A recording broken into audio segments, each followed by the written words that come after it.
Explain bilinear transformation. The bilinear transformation is the mathematical mapping of variables.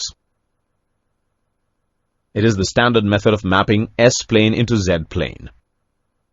They arise naturally in mapping problems involving the function arctan z. These transformations are conformal in the entire complex plane except at one point. Now let's understand this more clearly. We assume four complex constants as the condition applied on these constants is, then the function is known as bilinear transformation. Now we multiply the expression of bilinear transformation by. Then collecting all terms at one place we get. Now solving for z, we get.